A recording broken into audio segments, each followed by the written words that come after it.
lupa, perkenalkan saya Stevia. Saya Brian. Saya Rizal. Dan kami akan membahas tentang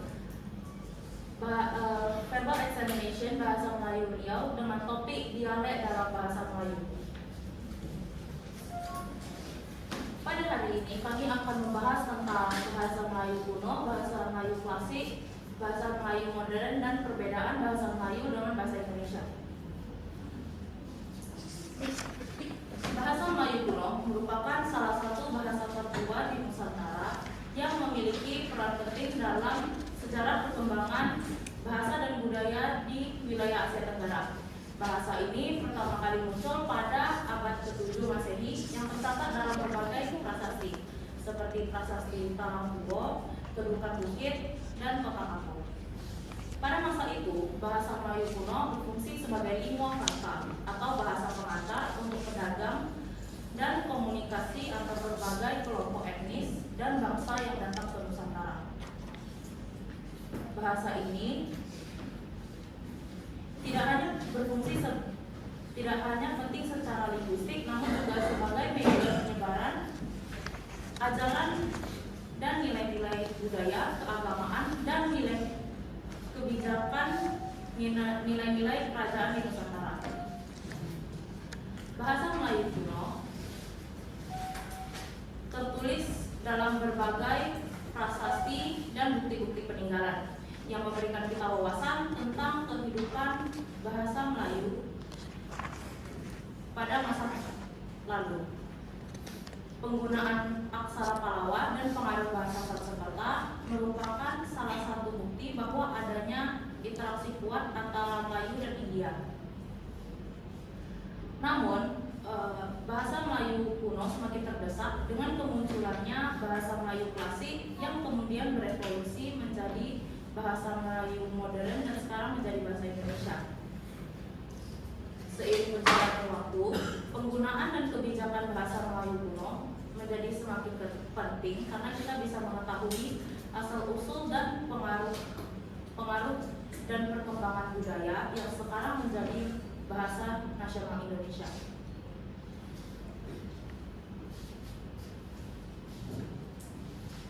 Selanjutnya saya akan membahas prasasti dalam bahasa Melayu kuno.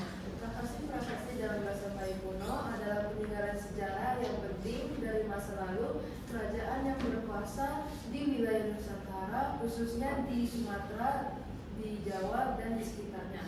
Bahasa Melayu kuno yang digunakan dalam prasasti ini adalah bentuk awal dari bahasa Melayu yang menjadi dasar bagi bahasa Indonesia dan bahasa Melayu modern. Terdapat beberapa prasasti penting dalam bahasa Melayu kuno ini. Yang pertama adalah prasasti Kedukan Bukit. Prasasti ini ditemukan di Sumatera Selatan, Palembang, dan prasasti ini bertanggal 16 Juni 682 Masehi. Prasasti ini ditulis oleh Raja Sriwijaya Nasa dari Kerajaan Sriwijaya yang menggambarkan keberhasilan perjalanan suci dan militer oleh sang raja yang memperluas wilayah kekuasaannya. Terdapat beberapa poin penting dalam prasasti tersebut. Yang pertama itu Raja Dabuntahiyang berangkat dari Minanga dengan membawa ribuan pasukan beserta dengan tentara yang menggunakan kapal. Dan kedua, perjalanan ini bersangkut pautan dengan pendirian atau penguatan kedudukan sebagai pusat kekuasaan maritim di wilayah Nusantara. Yang kedua ada prasasti Talangkubo. Prasasti ini ditemukan di Palembang, Sumatera Selatan, dan prasasti ini sudah ada sejak pada tahun 684 Masehi. Prasasti ini mencatat tentang pembangunan Taman Sri Setra oleh Raja Dabuntahiyang Sriwijaya Nasa. Terus prasasti ini menekankan pada doa agar tempat tersebut dapat memberikan kesejahteraan bagi rakyat sekitarnya.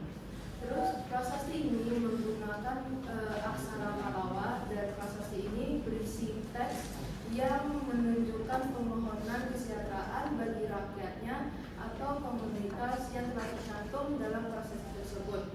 Terdapat beberapa poin penting yang ada dalam prasasti tersebut. Yang pertama itu doa kepada para dewa untuk melindungi desanya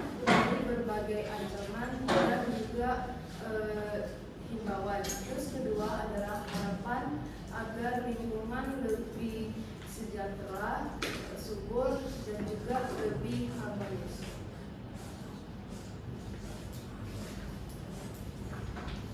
Selanjutnya ada bahasa Melayu klasik. Bahasa Melayu klasik ini berkembang pada abad ke-14 hingga abad ke-18. Bahasa Melayu klasik berkembang pada area Asia Tenggara seperti Semenanjung Sumatera, Malaysia, dan sebagian Kalimantan. Bahasa Melayu klasik ini menggunakan aksara Jawi atau aksara Jawa yang ditambahkan beberapa huruf untuk menyesuaikan dari bunyi-bunyi bahasa Melayu klasik. Ciri-ciri bahasa Melayu klasik itu yaitu cenderung panjang, menggunakan kosakata Arab, dan sederhana.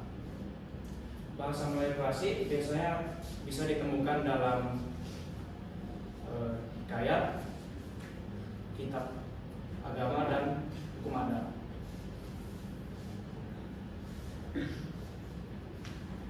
Nah, selanjutnya ada bahasa Melayu modern. Bahasa Melayu modern berkembang pada abad 18 hingga sekarang.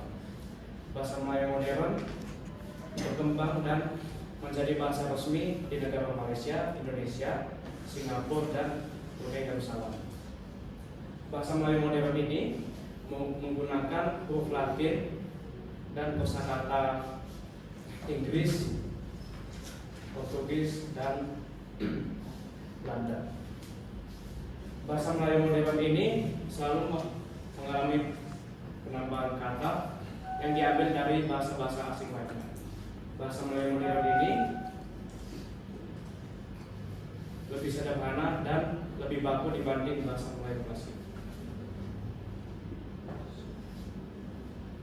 Sebenarnya perbedaan bahasa Melayu sama bahasa Indonesia. Nama bahasa Melayu bahasa Indonesia.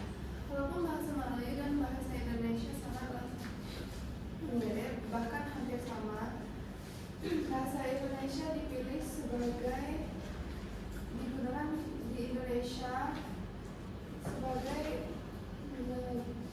bahasa resmi negara di Indonesia.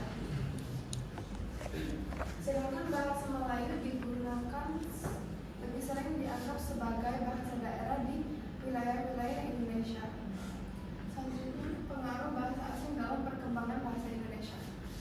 Pengaruh bahasa Indonesia dapat banyak dipengaruhi oleh bahasa-bahasa asing seperti bahasa Arab, bahasa Belanda, bahasa Portugis, bahasa Inggris, serta bahasa daerah yang terdapat di wilayah Indonesia.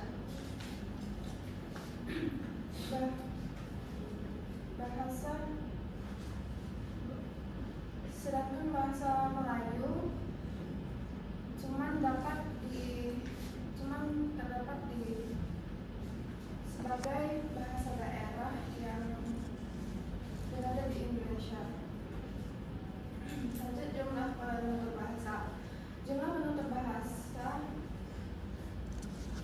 yang terdapat di Indonesia lebih banyak daripada bahasa Melayu, dikarenakan bahasa Indonesia digunakan di Indonesia yang memiliki jumlah penduduk sekitar 270 juta penduduk. Sedangkan bahasa Melayu lebih sering digunakan di Malaysia, Brunei, dan di Sumatera. Selanjutnya adalah dialek dalam bahasa Melayu. Keberagaman geografis di masyarakat menyebabkan ucapan dalam suatu bahasa memiliki keberagaman. Inilah yang kita sebut sebagai dialek. Dialek dalam bahasa Melayu kemudian dikelompokkan lagi menjadi 5 kelompok, yaitu yang pertama, dialek Petalangan. Dialek Petalangan adalah dialek yang digunakan oleh masyarakat suku Petalangan yang berada di daerah Pelalawan. Dialek ini juga memiliki ciri khas. Yang pertama adalah pelafalan vokalnya lebih terbuka, seperti kata pergi menjadi pergi. Terus yang kedua adalah terdapat intonasi yang rendah pada akhir kalimat, sehingga ucapannya lebih terdengar lebih datar. Kedua adalah dialek Rokan. Dialek Rokan adalah dialek yang digunakan oleh masyarakat yang tinggal di daerah Rokan Milir ataupun Rokan Hulu. Dialek ini juga memiliki ciri khas. Di antaranya adalah pertama, penggunaan kosakatanya mirip dengan penggunaan kosakata bahasa Melayu Riau yang standar, tapi juga memiliki beberapa ciri khas. Terus yang kedua yaitu penggunaan vokalnya lebih cepat dan ada kecenderungan untuk tidak terlalu menekankan pada satu kata tertentu sehingga terdengar lebih sederhana. Yang ketiga adalah dialek Kampar. Dialek Kampar adalah dialek yang digunakan masyarakat yang tinggal di daerah Kampar. Dialek ini juga memiliki beberapa ciri khas. Yang pertama adalah penggunaan kosakata, kalimat dan kata ganti orang seperti aku atau saya. Kosakata ini menunjukkan hubungan yang lebih dekat atau informal. Lalu yang kedua, dia ini pelafalan vokalnya lebih tegas sehingga terdengar lebih lambat atau lebih jelas dibandingkan dialek lainnya. Yang keempat adalah dialek Rantau Kuantan.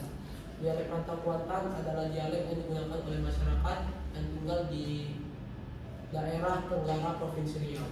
Dialek ini juga memiliki ciri khas, yaitu pelafalan vokalnya lebih lembut dengan penekanan pada vokal yang lebih panjang, seperti kata bertuah menjadi bertuah. Terus yang terakhir adalah dialek Riau Pesisir. Dialek Riau Pesisir adalah dialek yang digunakan oleh masyarakat yang tinggal di pesisir Riau, ya, seperti Kabupaten Meranti, Kabupaten Bengkalis, dan Kabupaten Dumai. Dialek ini juga memiliki ciri khas. Yang pertama adalah kosakatanya atau kalimatnya juga ada pengaruh dari beberapa daerah seperti Minangkabau karena aspek kesamaan geografis.